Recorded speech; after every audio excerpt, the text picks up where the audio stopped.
Good morning everybody.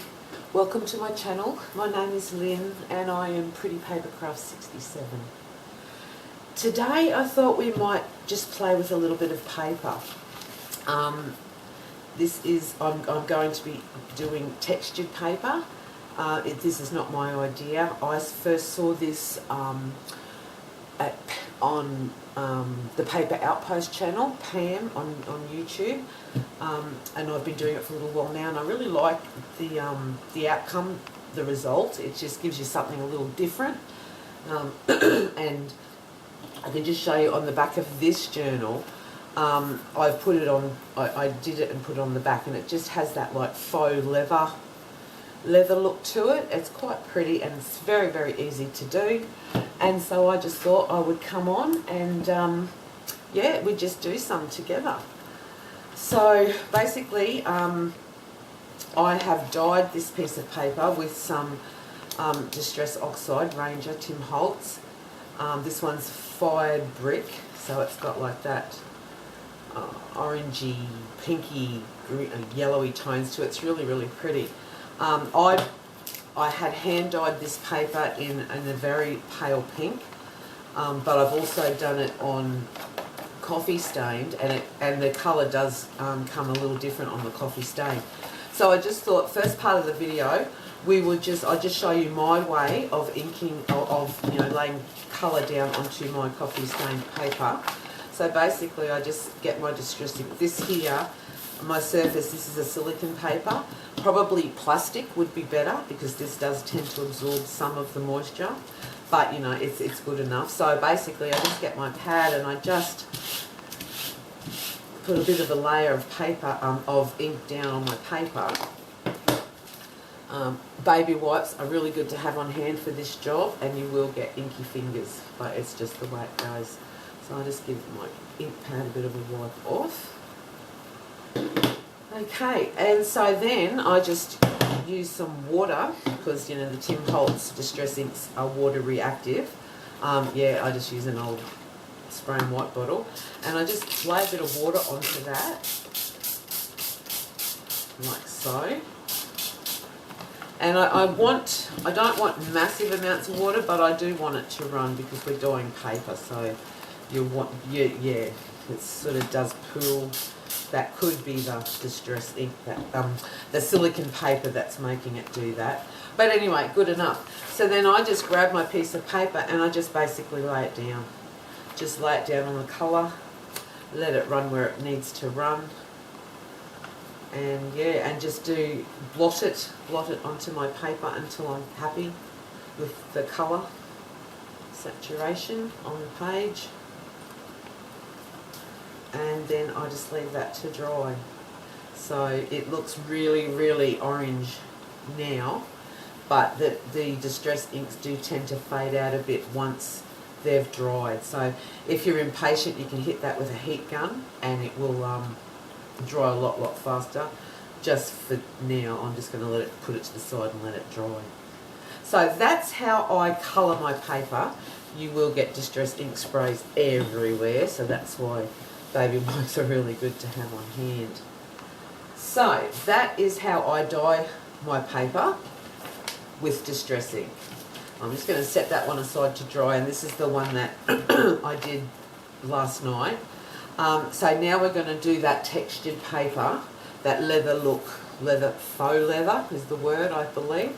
And it's so simple, it's really, really easy, anyone can do it.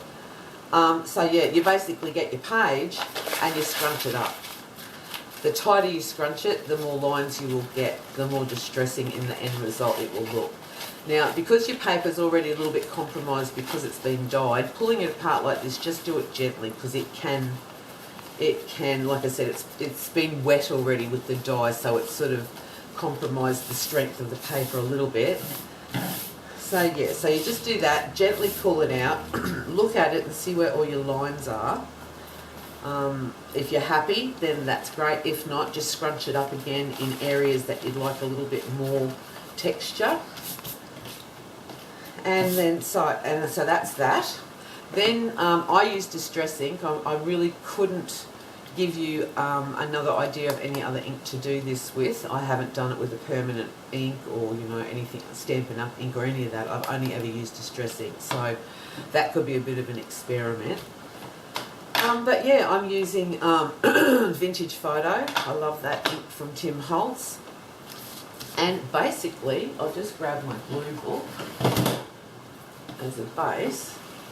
So basically, you're just distressing the page and you just go on with your ink. I go in circles. I also go up and down, because the more ink that you put down in different directions, the more creases will come up. It's just the way it is. I hope that's in frame. So yeah, and just keep going around your page. You can put down as much or as little ink as you like. It's completely up to you. It is a little bit time consuming, this part of it, but you know, if you've got stuff on your mind, you just want to have a bit of a relax and think about stuff, this is a good way to do it, because it's robot work. And just keep going round and round and round. When it comes to these bigger creases here, then just change the direction of the way that you're distressing, and you'll pick up a lot more of the markings on the paper. And again, like I said, you can ink as heavily or as lightly as you like. It's your personal choice. I do prefer it to be a little bit more grungy, so I probably go over it heavy with my ink, but that's just my preferred look. That's what I prefer. So I hope everyone is well. It's a Thursday here in Brisbane and it's quite overcast today. Yeah, this is the first day I've been home this week with babysitting my grandson. So I've got lots and lots to do in the craft room today. So this piece of paper that I'm doing now will be part of a project that I'm about to start. So yeah, so I thought, well, what a great way. I need to do this anyway, so I thought, what a good way to yeah, get it done, to hop on and show people. Like I said, it's not my idea. Pam at the Paper Outpost is where I first saw it, but I'm sure that there are many other videos on YouTube doing this or something similar. This is just the way that I saw it done, and I liked it because it's sort of simple, you know. It doesn't take much effort, and you can, and also I've also tried it on patterned paper, your scrapbooking paper, and that comes up nice too. The images of your scrapbook paper become a little duller because of the ink, but yeah, it looks nice too. Really antiques. You know, if you had a paper that was quite floral or vintage roses or something like this, something like that, you could do this to it softly without applying a heap of ink, and yeah, it could just really antique up, vintage up your page. So to me, there's lots and lots of ideas that you can do with this method. So we're about halfway. You will find that once you've completed this, the paper will feel quite wet. And remember, keep in mind that the Tim Holtz Distress ink does react to water. So, you know, if you got this piece of paper wet or wanted to re-dye it, the ink would run basically on your new paper. And now that could be a really nice look. I haven't tried that one yet. That might be fuel for thought. I'll just keep going round and round. I'm just going to go up and down here a bit.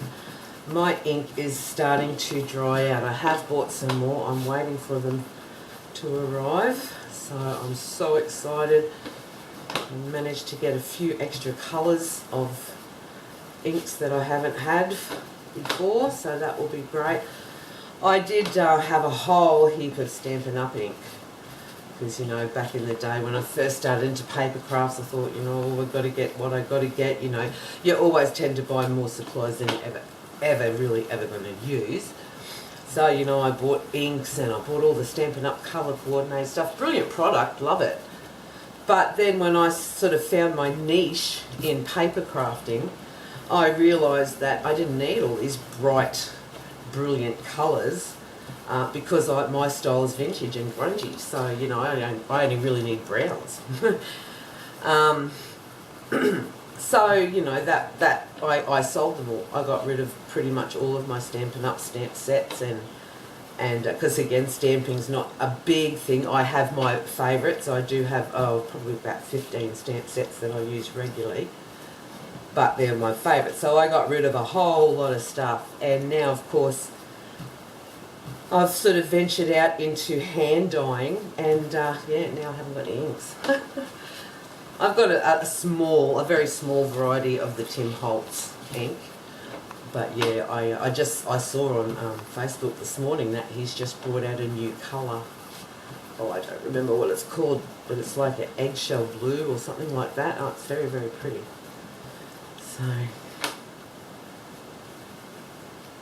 So yeah, so there you go. That is that.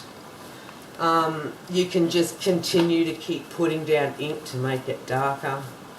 I would then go around and just again distress the edges just where you feel you need to, and let that dry off. And it, you know, it is full of ink, so it's going to take a little while for it to dry. But I'll just in this journal that I just did the other day, the Dark Autumn Forest, I did put a piece of ephemera in here. Here it is here, which is modelled from the one we've just done. This one is a lot darker. I've grunged this one up far more than that one. My lighting is shocking. Both light bulbs just blew just before I put the video on, so I've got this horrible lamp. So I hope that's showing up, the colours in that. I hope that's showing up. But yeah, so that is basically the finished product, and I just love that. Or like I said, I've used it on the back cover of my journal.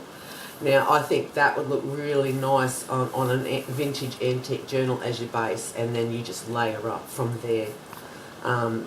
Yeah, I think there's a lot of uses for that, and I've sort of changed the spine up. I've used part of this as the spine, and the contrast between the two is just really nice as well.